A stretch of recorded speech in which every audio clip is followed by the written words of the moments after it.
Ogah damai, Roy Suryo sebut Jokowi pembohong, perseteruan kian panas. Kasus perseteruan Roy Suryo versus Jokowi soal kasus ijazah masih terus menjadi perbincangan publik. Dalam kasus ini, Roy Suryo sudah menjadi tersangka kasus tudingan ijazah palsu ke Jokowi.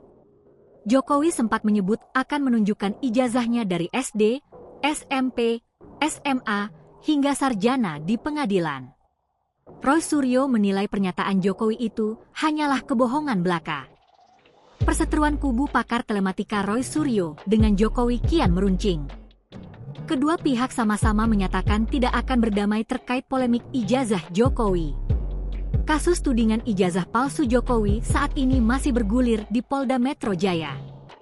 Roy Suryo dan 7 orang lainnya kini jadi tersangka. Kubu Roy Suryo hingga kini tetap yakin ijazah S1 Fakultas Kehutanan Universitas Gadjah Mada, UGM, yang dimiliki ayah Wakil Presiden RI Gibran Rakabuming Raka tersebut palsu. Saya sudah tanya sama Mas Rek. Mas Rek mau berdamai dengan Pak Joko Widodo.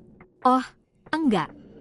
Saya enggak mau damai sama Pak Joko Widodo, kata Abdul Ghafur, kuasa hukum Roy Suryo, saat menjadi tamu dalam podcast atau siniar yang diunggah di kanal YouTube Forum Keadilan TV, Sabtu, 27 Desember 2025. Roy Suryo, kata sang kuasa hukum, tidak ingin bangsa Indonesia ditipu dengan selembar ijazah palsu yang telah memuluskan jalan Jokowi menjadi Presiden RI.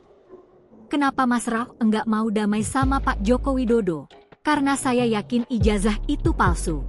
Saya enggak mau bangsa ini ditipu dengan selembar ijazah, dan dengan selembar ijazah itu kemudian dia mendapatkan jabatan presiden, kata Abdul Ghafur menirukan ucapan Roy Suryo.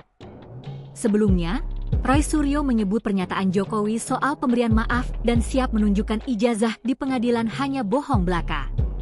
Tersangka kasus tudingan ijazah palsu Jokowi itu menegaskan, ada tidaknya pemberian maaf dari Jokowi tidak berpengaruh kepadanya.